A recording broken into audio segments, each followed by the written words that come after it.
Hey, this is the Frank Reich 92 and today I will be showing you how to make bullet ballistics damage and other things such as these bullet holes due to a little bit of demand on Reddit, and mainly just for my own enjoyment really, because this is the first Imperial Guard piece I've ever done. It's a commission piece for a friend in the Netherlands, and he asked me if I could just batter it up a little bit just to make it look a bit more rugged.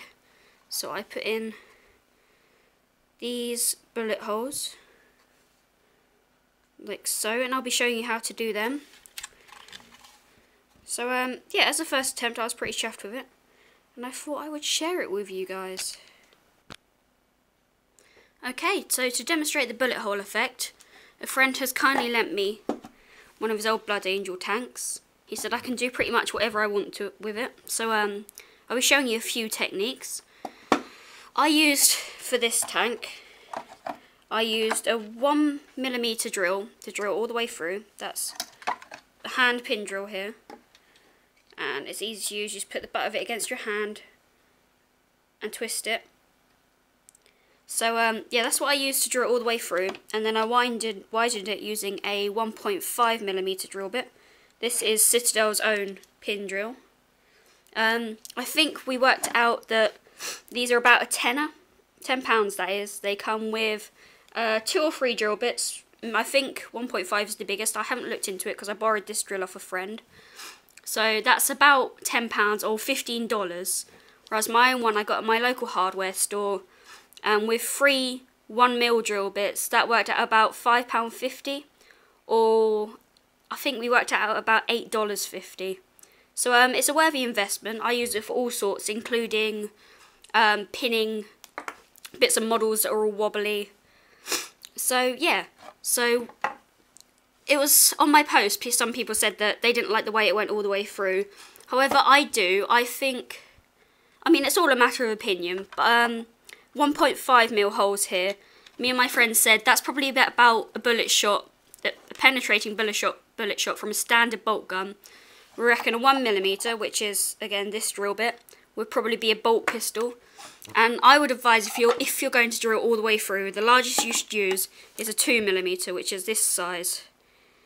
And we said a heavy bolter could probably leave a bullet hole that size. So starting off, I'm doing it against the red because me and my friend decided it would be quite a good contrast. You go for a nice blank bit of quite a open space. You have to excuse, I think my drill squeaks a little bit. And you don't have to drill it all the way through. You can just do it so that it looks like a scratch. Hang on. There we go. You can just do it so it just looks like a scratch. Not going all the way through. And then you could go over that with the, there you go, the 1.5. Which also squeaks. I'm terribly sorry about that.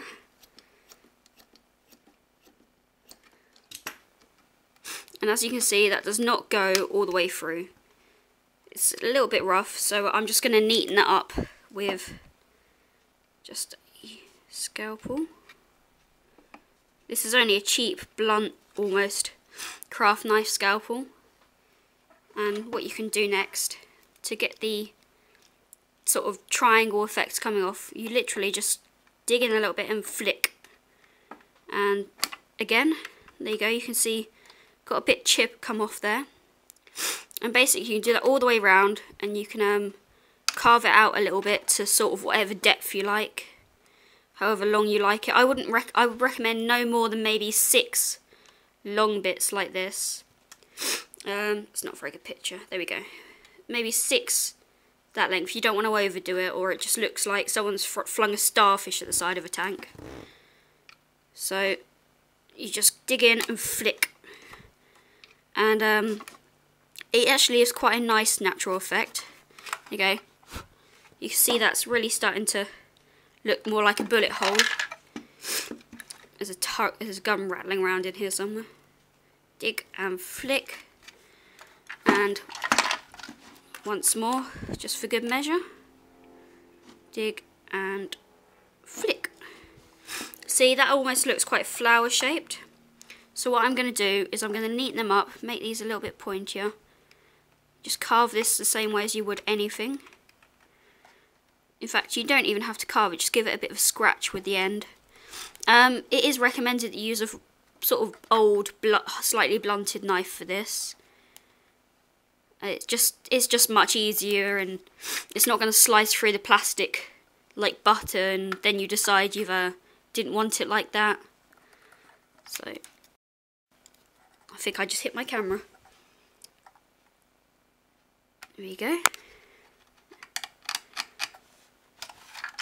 And that is that. So what I'm going to go ahead and do is blow the dust off this quick.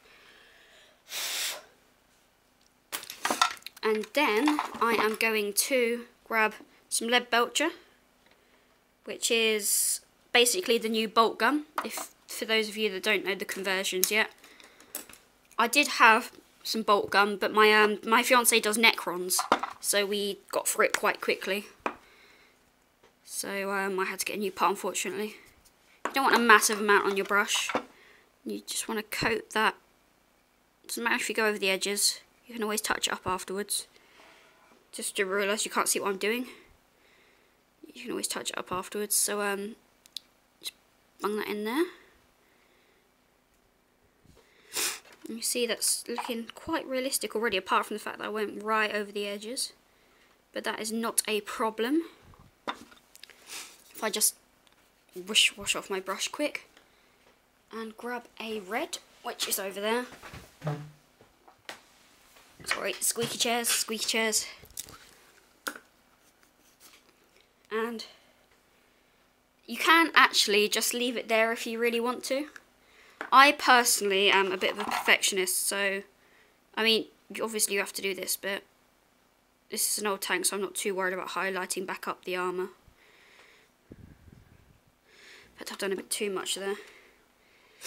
But you can see that's looking quite realistic already. I need to go over with the lead belcher a wee bit.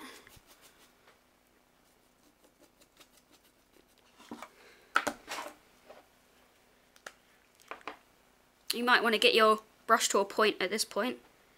I do it by licking it, but I don't know if you'd rather just dampen your fingers and do it that way.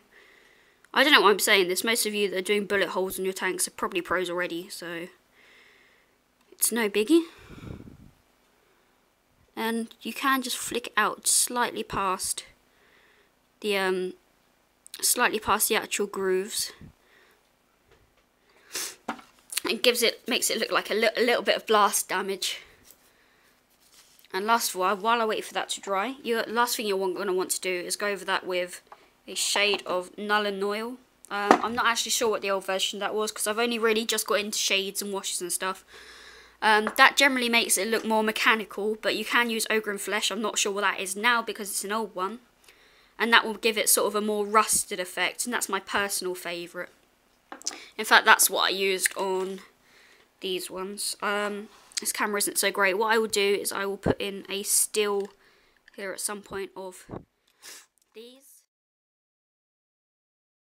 And I'll put a slideshow at the end of the video. So that is your basic bullet hole. You can draw that all the way through. This one actually isn't all the way through. It may look like it from there.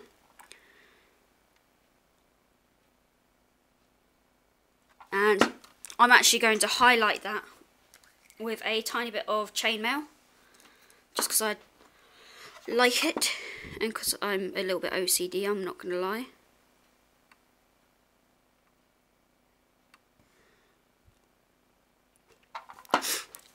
And because I want to look like it's penetrated all the way through, even though it hasn't, I am going to put a dab of black in the middle, provided I can find my dab of black, so back in a second. Okay, so my black actually does appear to have gone missing, which is kind of worrying considering how much I use it. But what you can do with some models is you can cheat a little bit and use just a rollable gel pen. Just go in there with it, give it a dot, just in the middle of the thing. And although it is cheating, unlike a brush, it does mean that you're not going to get ink / paint absolutely everywhere. So there's that so far. Seems the new blood red isn't quite as good as the old one. But that's alright. I'll give it another coat and neaten it up at some point. So that should be alright to go ahead and go in with the ogre and flesh now, which is what I'm going to do. Because I prefer sort of the rusty colour to sort of, well, the null and oil version. You can just brush that straight over it. I just give it a dab with my finger. You get it right in the actual wound, drag it out a little bit, that will drag a bit of the black out with it. And I'm pretty sure that's it. What some people do is they go ahead with put scorch marks all the way through. I think that looks like quite a clean bullet hole, so I'm not going to put scorch marks around. So that is how you do the bullet holes shown in this tank. It will neaten up a little bit when it's dried. I haven't done this one quite as jagged as that, as you can see. How I did that was I just dug my blunt knife in and just into the centre of the hole and then flicked. But if you want a slightly cleaner bullet wound, that's how you do that. So that's bullet wounds. This next technique I discovered quite recently, and all it needs is a lighter, a candle, and me to tip my camera so you can actually see what I'm doing. Bear with me, guys.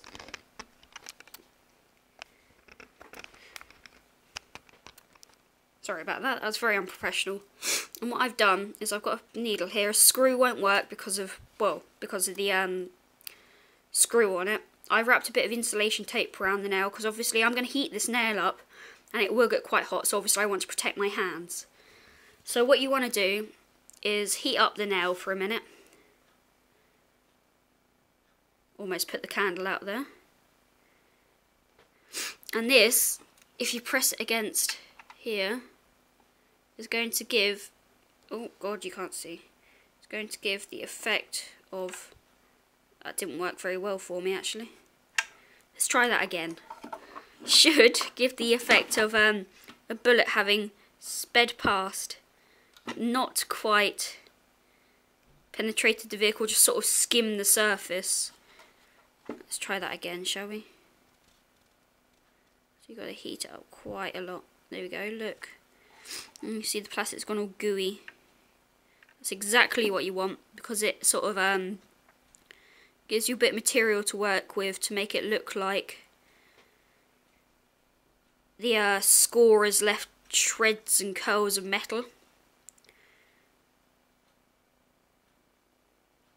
So even now with this insulation tape, this nail is quite getting hot on my hands, so as always, do be careful. I mean, I'm sure you're all responsible people, but nevertheless, I don't want any trouble. This will dry quite quickly, so if you want to do any shaping with the nail while it's hot, you have got to hurry. I'm going to do it so it looks like it came in at the back of the tread there.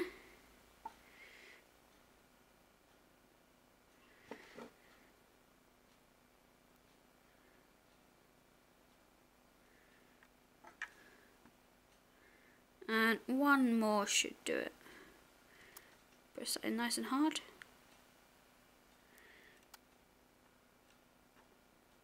And then just give a line going off. In fact, looking at that bullet path, that might have just clipped here as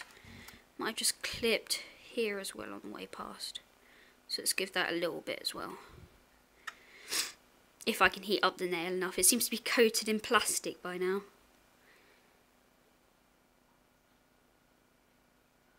There we go.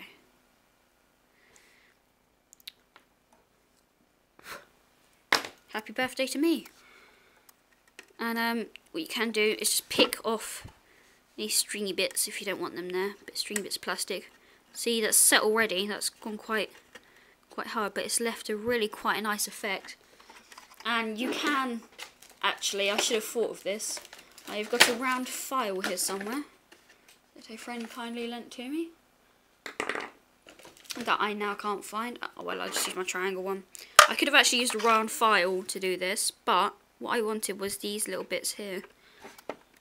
So I'm just going to deepen this a little bit. With this is diamond file. This is from Rolson. They're a British company, I think. Don't quote me on that. And they're very good, very reliable tools. They're quite pricey, but they are well worth it. So let's just deepen them up a little bit. There you go. That's nicely done. And I'm actually going to file back these little lips a little bit, just to neaten them up. And you can sort of make them a bit jagged, because obviously metal won't peel up perfectly. So you can make it look a bit rougher around the edges. I think I just took a little bit too much off there. Again, what you can do if you really want, I keep taking it out of shot, I'm terribly sorry. What you can do is go in and flick. You can take a little bit out of the sides. You don't want to do it all the way along because that'll just look silly, really. Just take a little bit out of the sides, just like with the bullet holes. And that can, yeah, that's brushed off okay. That can have a base of lead belcher. For this one, I would actually not advise highlighting the metal. This is actually my first attempt at this. I saw a video of it that was linked to me by a fellow Redditor who was trying to give me constructive criticism, which I'm always grateful for, guys, if you have any tips for me. So there's that. And obviously these bits here, these would have been sort of bits of red metal peeled back. So what I'm going to do is go in with the blood red. Normally I'm more of a perfectionist when it comes to painting the armour on tanks, but that's not the aim of this video. But look how the candle nail has given it a nice rough texture, which I can't capture that one on camera. I'm terribly sorry. Excuse me. So that's nice and neat now. And once that dries, that should look a lot better. This time I'm actually unsure yet as to whether I should go over that with the, yeah, I'm going to wait for that to dry and go over it with the Nuln Oil, just to make it look a little bit burnt around the edges. Because unlike with the bullet hole on the other side, that I just showed you guys how to do, where I want it to make sure it looked like it's gone almost all the way through, looks much better now it's dried. This one definitely will have scorched on the way through. So in fact what you might want to do is, while that blood red is still wet, grab a wee bit of Nuln Oil on your brush. I say a wee bit, I just dunk my whole brush into it. And just flick outwards from the flick. Of course it will bleed back into the bolt gun. Don't worry about that, you can always redo the bolt gun, that's the easy bit.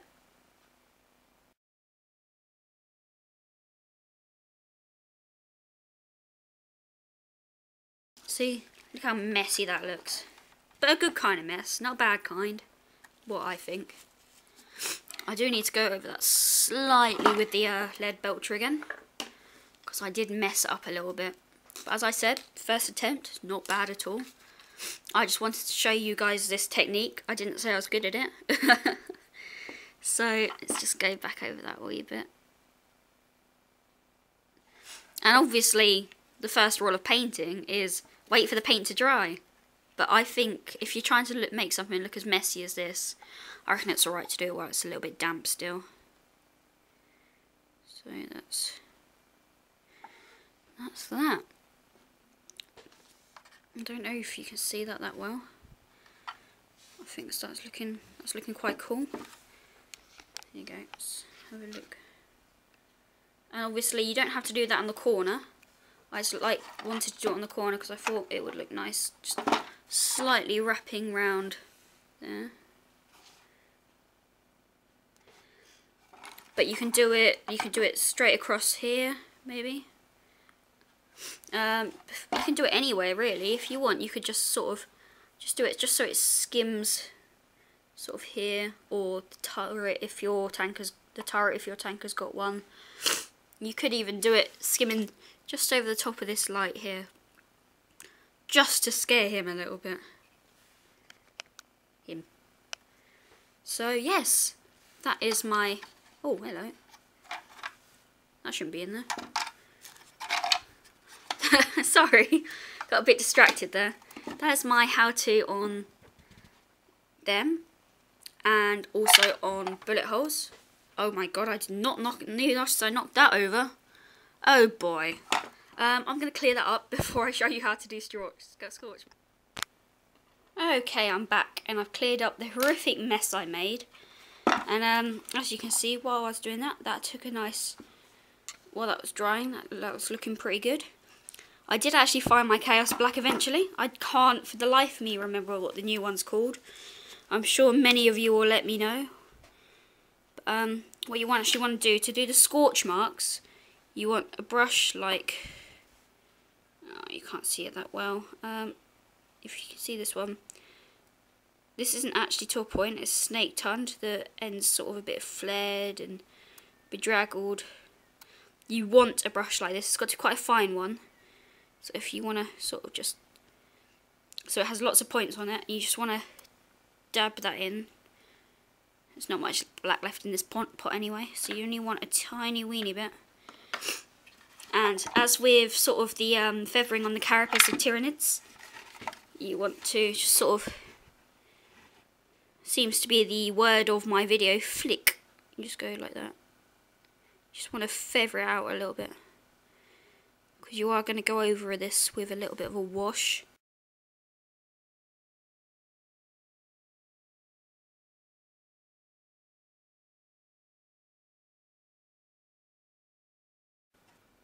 I think I end up using my fingers more than I use a paintbrush when I'm painting, actually. It's terrible.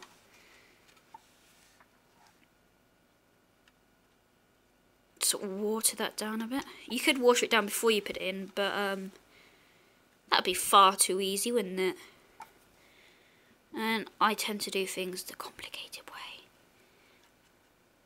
Doesn't look. Don't worry if you overdo it, because you can always wipe a bit off. And then I'm gonna go in with my arch nemesis Nuln Oil, if there's any left in there. Yes, there is, thankfully. I bet you lot was watching that spreading at the back of the video. You're like, oh no! You just flick it out. You want to make it look really dirty and horrible. I mean, obviously, depending on whether you have a clean army or you like your tracks a bit dirty on your tanks, this might well sort of be splattered with graveyard earth. So, yeah.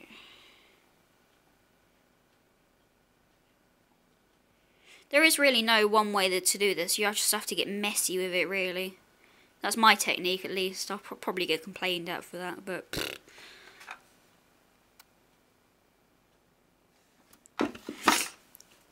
And then once more, because I messed up a wee bit, I'm going to go in with the chainmail this time. I said I wasn't going to highlight with chainmail. I lied. I'm just going to go over the wound a little bit with a wee bit of chainmail.